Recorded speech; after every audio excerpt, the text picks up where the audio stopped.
అందుకనే ప్రభుత్వంలో కూడా మొత్తం డేటా తీసుకున్న తర్వాత మెడికల్ కాస్ట్ ఎట్ట తగ్గించాలని ఆలోచిస్తున్నాం.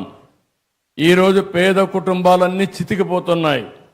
ఓసారి బాధేస్తుంది, ఓసారి ఆరోగ్యం మాట్లాడుతున్నాం, ప్రోగ్రెస్ చూసి ఆనందపడుతున్నాం. ఓసారి ఒక్కొక్క పేషెంట్కి 60 లక్షలు 70 లక్షలు ₹1,00,00,000 మెడికల్ బిల్లు వచ్చే పరిస్థితి వస్తూ ఉంది. చాలా మంది ఆస్తులు అమ్ముకొని కూడా ప్రాణాలు కాపాడుకోవడానికి కష్టపడి ముందుకు పోయే పరిస్థితి వస్తున్నారు. ఓసారి బతుకుతున్నారు, ఒకసారి చనిపోతున్నారు. కానీ చనిపోయిన తర్వాత ఆ ఫ్యామిలీని చూస్తే ఫైనాన్షియల్గా చితికిపోయే పరిస్థితికి వస్తున్నారు. ఇవన్నీ దృష్టిలో పెట్టుకొని ఎలాంటి మెకానిజం మనం తీసుకురాగలుగుతాం, పేదవాళ్ళ ఆరోగ్యాన్ని ఏ విధంగా కాపాడుతాం, అందరికీ ఆరోగ్య ఖర్చుల్ని ఏ విధంగా తగ్గించగలుగుతామో దీనిపైన మేధావులందరూ ఆలోచించాల్సిన అవసరం ఉంది. నేను కూడా ఆలోచిస్తున్నా. ఈరోజు హాస్పిటల్లో కూడా ఇంకొక విషయం కూడా, ఇక్కడ డాక్టర్స్ ఉన్నారు, కొంతమంది ప్రైవేట్ మెడికల్ కాలేజెస్ కూడా ఉన్నాయి. మీరందరూ కూడా శ్రద్ధ పెట్టాలి. మీరు మీ హాస్పిటల్ మేనేజ్మెంట్ ఎంత ముఖ్యమో సమాజం కూడా అంతే ముఖ్యం. ప్రివెంటివ్ హెల్త్ గురించి మీ అందరి బాధ్యత. ప్రజా చైతన్యం తీసుకురావాల్సిన అవసరం ఉంది. అదే సమయంలో రియల్ టైం మానిటరింగ్ కూడా. చీటికి మాటికి మీరు హాస్పిటల్ అందరినీ పేషెంట్లు చేర్చి తద్వారా వాళ్ళకు రూమ్ రెంట్లు వేసి విపరీతంగా భద్రత పెంచేసే పరిస్థితికి వస్తున్నారు. ఈరోజు వేరబుల్స్ వచ్చాయి. ఏ డిసీజ్ వచ్చినా ఆయన ఇంటి దగ్గర ఉంటే మీరు ఇక్కడి నుంచి మానిటర్ చేసి అవసరమైనప్పుడు అతను హాస్పిటల్కి షిఫ్ట్ చేసే మెకానిజం వస్తూ ఉంది. అంబులెన్సెస్ ఉన్నాయి. అంబులెన్సెస్ కూడా మనకు కావలసిన ఎక్విప్మెంట్ అంతా పెట్టే పరిస్థితికి వస్తున్నాం.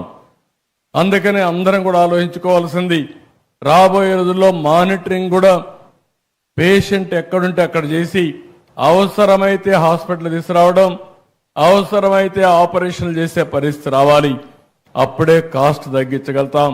ఇవన్నీ కూడా టెక్నాలజీ వచ్చింది కాబట్టి మనం సమర్థవంతంగా చేసే పరిస్థితి వస్తుందని చెప్పి కూడా నేను మీకు తెలియజేస్తున్నా. ఎందుకంటే బైఫర్కేషన్ వచ్చిన తర్వాత ఆంధ్రప్రదేశ్లో ఇంకా చాలా హాస్పిటల్కి స్కోప్ ఉంది, కాలేజీలకు కూడా స్కోప్ ఉంది. ఒకప్పుడు నేనే మెడికల్ కాలేజీని ఎక్కువ పెంచాను. ఆ రోజుట్లోనే మీరు చూస్తే మెడికల్ ఎడ్యుకేషన్ కోసం అన్ని జిల్లాల్లో ఒక మెడికల్ కాలేజ్ ఇచ్చాం, చదువుకు ప్రాధాన్యత ఇచ్చాం, రెవెన్యూ డివిజన్లో ఇంజనీరింగ్ కాలేజీలు ఇచ్చాం, మండల్లో జూనియర్ కాలేజ్ ఇచ్చాం, ఎవ్రీ 5 కిలోమీటర్లు ఒక హై స్కూల్ ఇచ్చాం, 3 కిలోమీటర్లు ఒక అప్పర్ ప్రైమరీ స్కూల్ ఇచ్చాం. ప్రతి ఒక్క కిలోమీటర్ స్కూల్ పెట్టి విద్యకు ప్రాధాన్యత ఇచ్చాం. ఈరోజు ఒక పక్క మా మంత్రి గారు కూడా చెప్తున్నా, ఎలాంటి విషయాలు చేస్తే ఇంకా ఎఫెక్టివ్గా ఉంటుందో, భారతదేశంలో ఉండే మోడల్సే కాకుండా ప్రపంచంలోనే కాస్ట్ ఎఫెక్టివ్ హెల్త్ కేర్ ఉంటే అవన్నీ అధ్యయనం చేసి ఎలాంటి మోడల్ని క్రియేట్ చేయాలి, ఇన్సూరెన్స్ ఎట తీసుకురావాలి, ఇవన్నీ కూడా వర్కౌట్ చేయమంటున్నాం. అందులో ఏదైనా ఐడియాస్ ఇవ్వగలిగితే భాస్కర్ రావు కూడా చెప్తున్న అనుభవంతో ఆయన కూడా మొత్తం ఒక మోడల్ తయారు చేయగలిగితే we will be very happy అని చెప్పి కూడా నేను వారికి తెలియజేస్తున్నాను.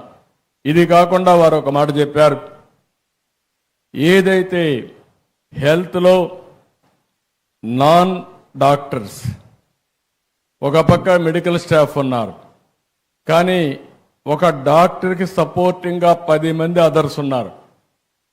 ఒక నర్స్ కానీ, ఒక టెక్నీషియన్ కానీ, అదే మరిగా అనేక మంది దానికి సపోర్టింగ్ స్టాఫ్ ఉన్నారు. దీనికి స్కిల్ డెవలప్మెంట్ కోసం ముందుకు వస్తున్నారు. నేను వారికే కాదు, ఈ రాష్ట్రంలో స్కిల్ డెవలప్మెంట్ చేయడానికి ఏ రంగంలో ముందుకు వచ్చినా వారికి పూర్తిగా మద్దతుగా ఉండడానికి ఈ ప్రభుత్వం సిద్ధంగా ఉన్నామని చెప్పి కూడా నేను మీకు తెలియజేస్తున్నా.